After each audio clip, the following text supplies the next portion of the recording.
Student जो है आप लोग का जो है आज टेस्ट है। जो टेस्ट का नाम है ENNCS। जो आज डेट है वो आपके 16/1/2026 का है।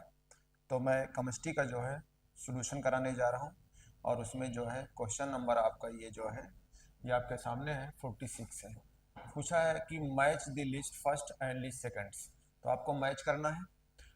तो आपके पास XeO3 है, XeF2 है, XeF4 है और XeF6 है। तो सबसे अच्छा तरीका है कि आप जो है इनका जो है जीनान है तो जीनान का जो है आप बैलेंस इलेक्ट्रॉन लिख दीजिए।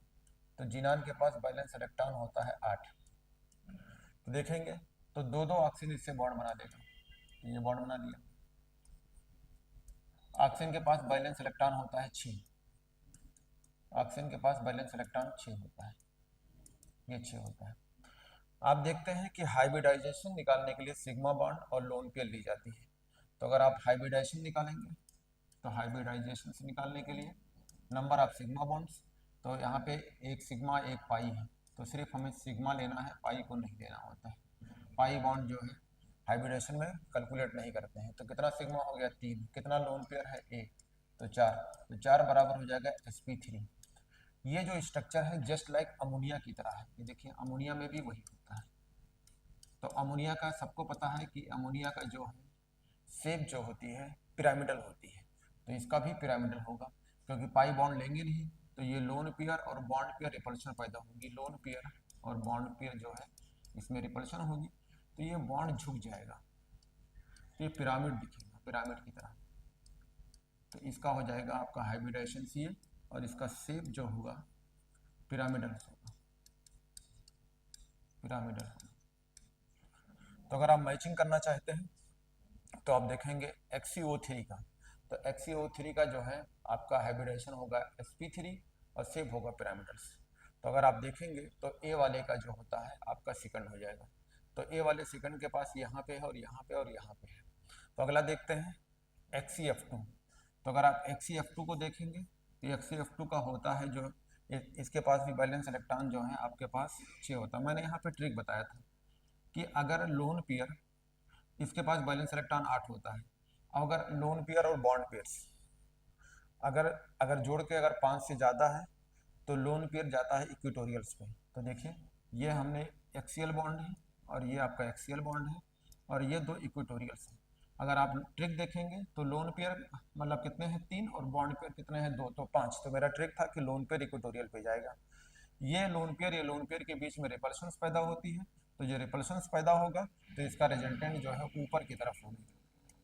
ये रिजल्टेंट जो है इसका ऊपर की तरफ होगा। ये लोन पेयर का रिजल्टेंट है और ये लोन पेयर कैंसिल कर देंगे। तो ये कैंसिल कर देंगे तो इसका अगर आप शेप देखेंगे तो ये शेप आपका जो हो जाएगा लीनियर हो जाएगा। तो इसका शेप लीनियर। और हाइब्रिडाइजेशन से निकालना चाहते हैं तो हाइब्रिडाइजेशन में मैंने अभी बताया था कि हाइब्रिडाइजेशन निकालने का तरीका होता है नंबर ऑफ सिग्मा बॉन्ड। तो सिग्मा बॉन्ड है 2 और लोन पेयर है 3 तो बराबर हो जाएगा 5 और 5 बराबर कहलाता है sp3d। sp3d और ये आपका शेप जो हो जाएगा लीनियर होगा। तो इसका शेप अगर देखेंगे तो लीनियर शेप होगी। तो देखिए अगर आप मैच करेंगे XeF2 का तो XeF2 का मैच करेंगे तो इसका हाइब्रिडाइजेशन जो हो जाएगा आपका sp3d। sp3d है और शेप लीनियर होगा। तो अगर आप मैच करें तो A का जो हो जाएगा आपके पास जो है सेकंड, A का सेकंड है। अगर इस पे आएंगे तो B का जो है बी का फर्स्ट है। यहाँ मिल जाएगा ए का सेकंड है, बी का फर्स्ट है। अगर आप देखते हैं इसका वाले का और इसके वाले का देखेंगे तो अगर आप डी को देखते हैं सबको पता है डी का अगर एक्सप्लेनेशन करते हैं तो डी को देख लेते हैं। तो देखो डी इसके पास बैलेंस इलेक्ट्रॉन है आपके पास 8। तो 8 में अगर आप देखेंगे 2 2 4 2 6 2 8 और इसमें जो है आपका 6 इसमें बॉन्ड बना है। तो अगर आप 6 बॉन्ड बना देंगे तो हाइब्रिडाइजेशन निकालेंगे तो 6 बॉन्ड है, एक लोन पेयर है। तो अगर आप हाइब्रिडाइजेशन इसका निकालते हैं तो हाइब्रिडाइजेशन इक्वल टू 6 बॉन्ड है और एक लोन पेयर है तो बराबर 7 और 7 बराबर होता है sp3। देखिए जितना यहाँ पे होगा तो देखो sp3d3 तो ये हो जाएगा आपके पास 3 3 6 7 तो ये 7 हो जाएगा।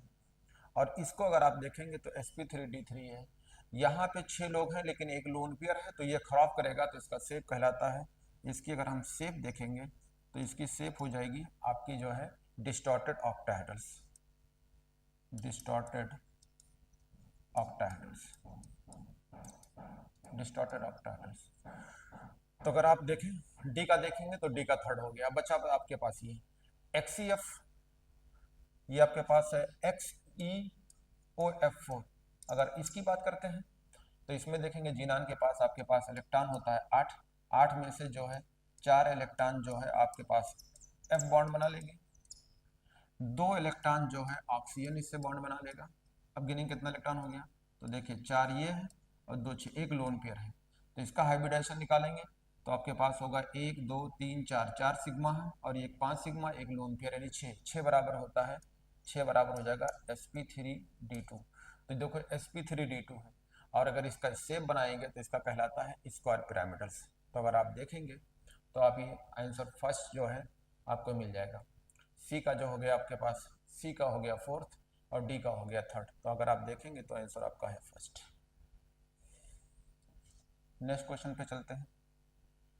तो आपके पास जो है कह रहा है कि O3 molecule the formal charge of the central items. तो अगर फॉर्मल चार्ज की निकालते हैं तो सबसे पहले O3 का हमें स्ट्रक्चर पता होना चाहिए।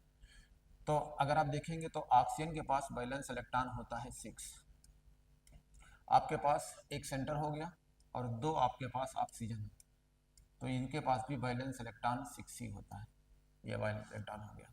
अगर इसमें अगर आप देखते हैं तो एक ऑक्सीजन इससे अपना बॉन्ड बना लेगा, ये बॉन्ड बना लिया, तो इसका भी इसका ऑक्टेट पूरा हो गया। तो ये क्या करेगा, इससे अपना कोऑर्डिनेट बॉन्ड बनाएगा और ये अपना लोन पेयर इसको दे देगा। तो अगर हमने ट्रिक पढ़ाया था कि अगर सेकंड पीरियड हो, अगर आप कोऑर्डिनेट बॉन्ड बनाता है यानी तो इसका जो कोऑर्डिनेट बॉन्ड हटेगा तो सिंगल बॉन्ड के बराबर हो जाएगा। तो इसका स्ट्रक्चर आपके पास ये हो जाएगा, सिंगल बॉन्ड हो जाएगा। तो ये एक इलेक्ट्रॉन इसको दिया है और इसके पास जो 6 इलेक्ट्रॉन था वो था ये, तो ये 6 इलेक्ट्रॉन इसके पास रहेगा। तो अब यहाँ पे जो ऑक्सीजन है, ऑक्सीजन के पास ये एक लोन पेयर बचेगा। अब इसमें अगर देखेंगे तो लोन पेयर और बॉन्ड पेयर रिपल्शन पैदा होगी। तो यहाँ पे रिपल्शन है लोन पेयर, ये लोन पेयर है, ये दोनों सिग्मा बॉन्ड है, तो lone pair bond pair repulsion होगी, तो ये बॉन्ड झुक जाएगा। तो बॉन्ड झुक जाएगा तो स्ट्रक्चर आपका ऐसे हो जाएगा, स्ट्रक्चर ये हो जाएगा।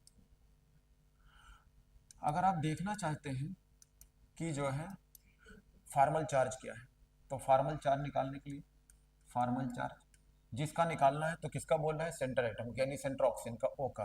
तो इसका फॉर्मल चार्ज निकालेंगे तो इसका बैलेंस इलेक्ट्रॉन, तो इसका बैलेंस इलेक्ट्रॉन जो होता है 6, बैलेंस इलेक्ट्रॉन इसके पास हो गया 6। तो अगर ये 6 इलेक्ट्रॉन बैलेंस इलेक्ट्रॉन है और ये बैलेंस इलेक्ट्रॉन से आपको ये देखना होगा कि ये कितना इसके पास जो है, कितना इसके नॉन बॉन्डिंग इलेक्ट्रॉन है यानी लोन पेयर कितना है। तो यह है आपके पास लोन पेयर 2 और कितने ये बॉन्ड बनाए हैं, तो देखो 2 बॉन्ड इधर 1 बॉन्ड इधर, तो फार्मूला होता है 1 माइनस और कितने बॉन्ड हैं 3, तो कितना इलेक्ट्रॉन हो जाएगा 6, तो 2 3 6, तो टोटल कितना होगा 6 ये है और 2 और 3 तो 5। तो अगर आप कहेंगे तो कितना आएगा +1। तो अगर आप सेंटर आइटम की ऑक्सीजन पे फॉर्मल चार्ज कितना होगा तो +1 होगा, तो +1 आपके पास जो है ये दिया है, ये +1 हो जाएगा। अगला देखते हैं, कह रहा which of the following conditions is not correct for the resonating structures. Resonance पढ़ाया था, तो रिजोनेंस का जो कंडीशंस है, तो पहला कंडीशन होता है contributing structure have must have the same number of unpaired electron. एकदम बात सही है। अभी मैंने ओजोन का स्ट्रक्चर बनाया था, तो ये ओजोन में रिजोनेंस होता है। तो ओजोन के पास कितने आइटम हैं 3, उसमें कितने बॉन्ड पेयर हैं, तो आपके पास 2 इधर है 1 इधर बॉन्ड, और कितना लोन पेयर टोटल तो सेम, तो उसमें number of bond number of lone pair जो है ये सेम रहेगा। तो कह रहा है सेम नंबर ऑफ अनपेयर, एकदम सही है। पूछा है कि कौन सी बात गलत है, कह रहा the contributing structure should have this similar energy. अगर हम ओजोन का 2 स्ट्रक्चर बनाते हैं तो दोनों की एनर्जी सेम होती है। अगला लिखा है contributing structure should be so return that unlike charge residue on कह रहा items that are far apart. यही बात गलत है। जब अगर हम मान लो जो है देखेंगे कि मान लो ऑक्सीजन ऑक्सीजन लगा हुआ है, या अगर हम कार्बोनेट देखते हैं स्ट्रक्चर देखते हैं, तो अगर हम देखेंगे तो जरूरी नहीं है कि चार्ज जो है बहुत दूर दूर हो, मतलब ये जरूरी नहीं है, चार्ज पास पास भी हो सकता है। तो यहाँ पे कहा है कि जो है अनलाइक चार्ज जो है फार ए पार्ट यानी दूर दूर होना चाहिए। तो दूर दूर जरूरी नहीं है, पास पास भी हो सकता है, तो यही बात गलत है। कह रहा है positive charge should have the present on the electropositive elements and negative charge of electronegative. एकदम सही है। जब आप हमको रिजोनेंस देखेंगे तो अगर हम रिजोनेंस करते हैं तो जब हम पॉजिटिव नेगेटिव चार्ज देखेंगे तो इलेक्ट्रॉन नेगेटिविटी से आप फोन लगाएंगे, फोन ये जब आप फोन लगाएंगे तो इसमें जो है जो जिसका इलेक्ट्रॉन नेगेटिविटी ज़्यादा होगी उस पर नेगेटिव चार्ज आएगा और जो पीछे होगा उस पर पॉजिटिव चार्ज आएगा। तो सही है, तो बात गलत है आपका ये थर्ड वाला।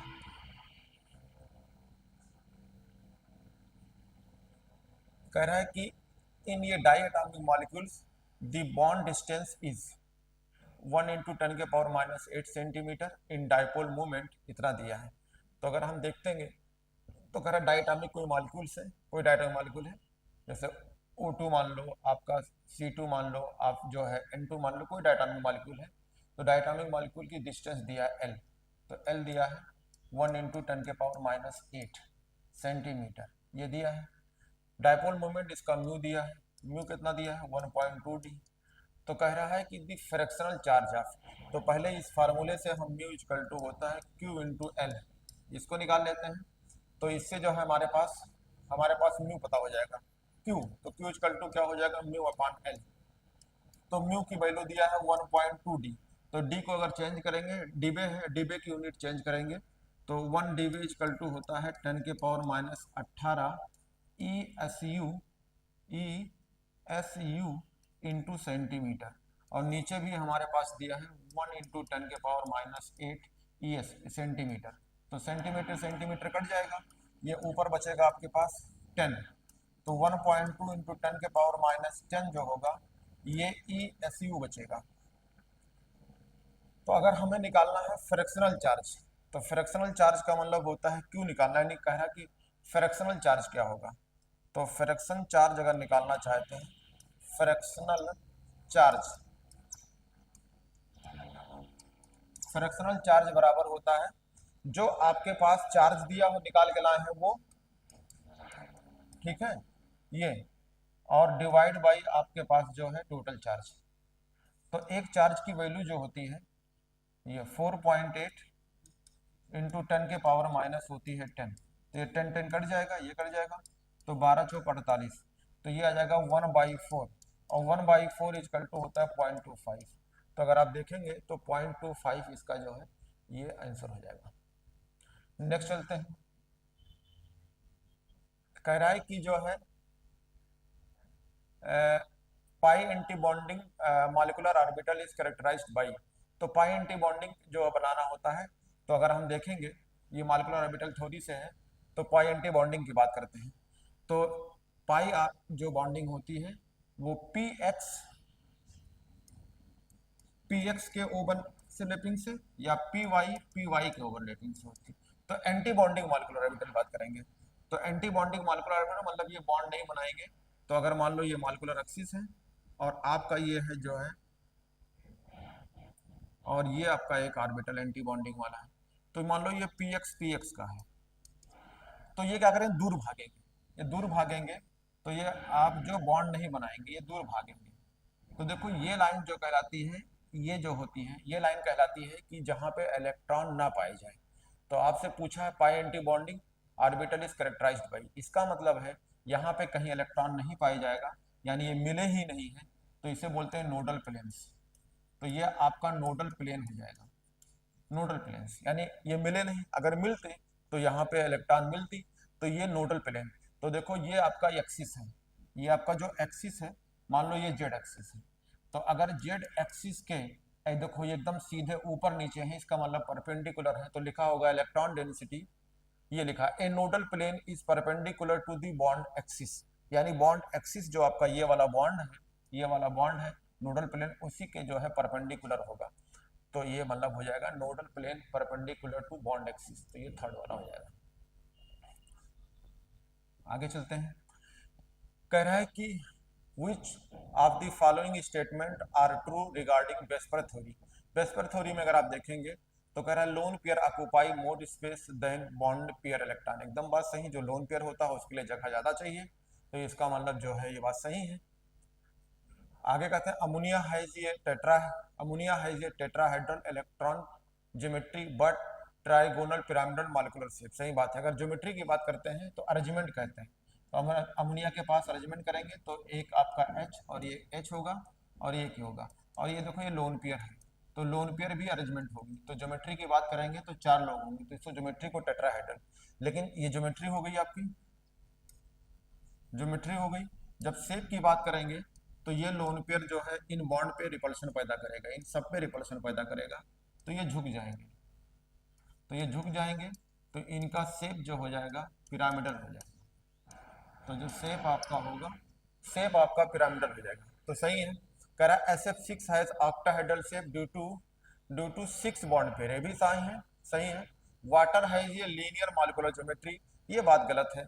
वाटर का लीनियर नहीं होता है, वाटर की ज्योमेट्री जो होती है बी शेप या बेंड शेप होता है, ये हो जाता है ड्यू टू बॉन्ड पेयर, तो लीनियर नहीं होगी। तो आपका जो है फोर्थ वाला बात गलत है, बाकी जो है आपका फर्स्ट सेकंड और थर्ड सही है। तो फर्स्ट सेकंड थर्ड ये आपका है। तो नेक्स्ट वाले पे चलते हैं। नेक्स्ट पे कह रहा है कि match the list of the list first second, कह रहा है choose the correct answer from the options given below.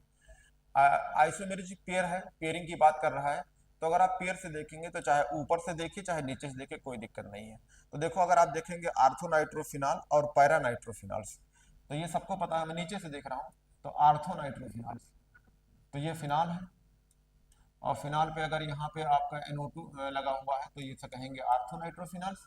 और अगर NO2 की पोजीशन बदल दिया जाए, ये फिनॉल है और NO2 यहाँ लगा दिया जाए तो इसे बोलेंगे पैरानाइट्रोफिनॉल। तो ये आर्थोनाइट्रोफिनॉल है, ये पैरानाइट्रोफिनॉल है। तो इन दोनों की स्ट्रक्चर में देखेंगे तो दोनों का सिर्फ पोजीशन बदला हुआ है, तो इसका मतलब जो है ये देखो पोजीशन खाली बदला है, बाकी सब एक जैसा है, तो इसे बोलेंगे पोजीशन आइसोमेरिज्म। तो देखो डी से अगर हम मैच कराते हैं तो सेकंड हमारे पास इनमें है। तो और आगे देख लेते हैं। अगर एक कह रहा है सी वाला, तो यानी आंसर डी का हो गया सेकंड। अब इसे आते हैं, तो देखो सी वाले में कह रहा है, एक बोल रहा है इथेनामाइड्स, तो इथेनामाइड का मतलब हो गया CH3 CH2 CH3, ये कह सकते हैं CH3 CONH2, ये CH3 CONH2 कह सकते हैं। तो अगर हम इसकी बात करते हैं तो आपके सामने जो है दिख जाएगा CH3 CONH2, ये हो गया। और अगला देखेंगे, कह रहा है कि ये, तो अगर हम इथेनामाइड से अगर हम इथेनामाइड की बात करते हैं तो देखो यहाँ पे अगर हम इस स्ट्रक्चर को ओपन करें तो ये बना है CO, तो ये CO है, ऐसे रहा होगा ये CO। तो C को अगर हम यहाँ का उठा के H दे दें तो OH हो जाएगा, और यहाँ क्या बचेगा NH। अरे इस H उठा के आप C को दे दोगे तो ये होगा CH3 CONH, ये देखो। तो इसका मतलब है कि हम जो है इसी से आपको स्ट्रक्चर बना दिए हैं। तो आपका कह रहा है कि इथेनामाइड से बोल रहा है हाइड्रोक्सिल एमीन्स, तो इसका मतलब है कि ऐसे आइसोमेरिज को हम जो है कहते हैं, अब देखिए ऐसे आइसोमेरिज को जो है आपको कहते हैं टाटोमेरिज। कहाँ गया, ये देखो लिखा हुआ है टाटोमेरिज। जैसे कीटो से इनॉल बनना है, ऐसे सेम ये स्ट्रक्चर है। तो इसका मतलब है अल्फा H को अगर आप ट्रांसफर कर देते हैं वहां पे जो कीटोन से और एल्कोहल बनता था, तो टाटोमेरिज्म। तो क्लियर हो गया कि आपके पास देखिए सेकंड वाले यहाँ पे, तो सेकंड का ये हो गया टाटोमेरिज्म, इसका मतलब हो गया फोर्थ। अब आगे चलते हैं, एक पास आपके पास ये है। अब देखिए अगर फोर्थ की बात आएगी तो देखो आंसर हमारा हो गया फोर्थ। क्यों फोर्थ हो जाएगा, क्योंकि अगर हम इसकी बात करते हैं, जैसे ये कह रहा है ए का थर्ड, तो ए में कहाँ है, ये ए वाला है। तो ए में कह रहा है कि प्रोपिलमीन्स, इसका मतलब है अमीन है, CH3 3 कार्बन का है प्रोपेनमीन, CH3 CH2 CH2 NH2, ये अमीन है।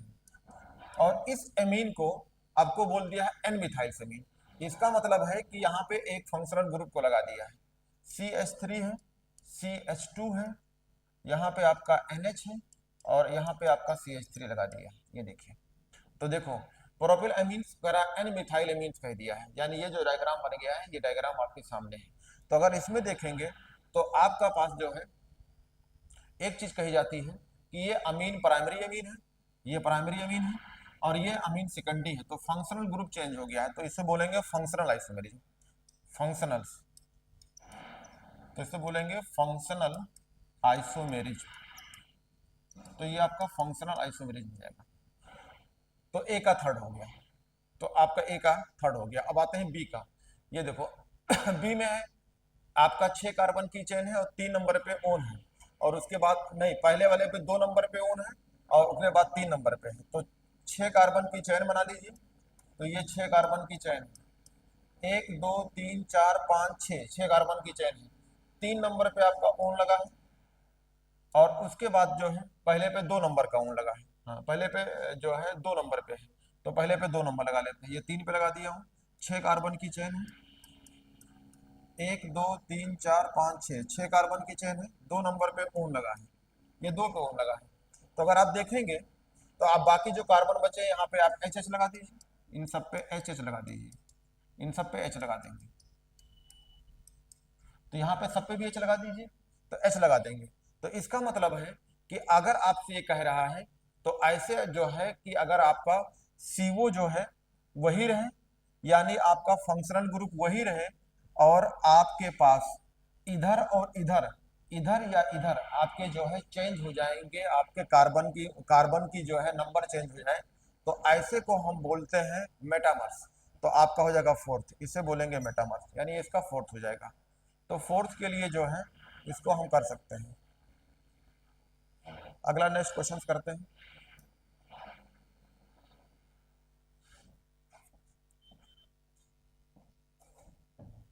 कहाँ चला गया यार? अरे वो जरा देखो, आवाज बहुत कर रही कहीं से, चेक करो इसको, कौन सा आवाज आ रही है यार? देखो रिकॉर्डिंग हो पा रही है कि नहीं हो रही, कोई ड्रिल मशीन कर रहा है। इसको रोक दो, वीडियो जरा, वीडियो रोक दो, रिकॉर्डिंग हो रही है, इसको रोक दो।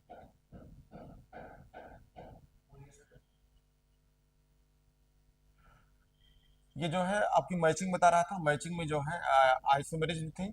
आइसोमेरिज्म में जो है मिथाइल एमीन है, ये प्रोपेल एमीन से एन मिथाइल एमीन बन रहा है। ये हेक्सेन 2 है, हेक्सेन 3 बन रही है। ये जो ड्रिल की मशीन की आवाज आ रही थी, इसको देखो बहुत आवाज आ रही थी, कहीं बीच में रोक देता है।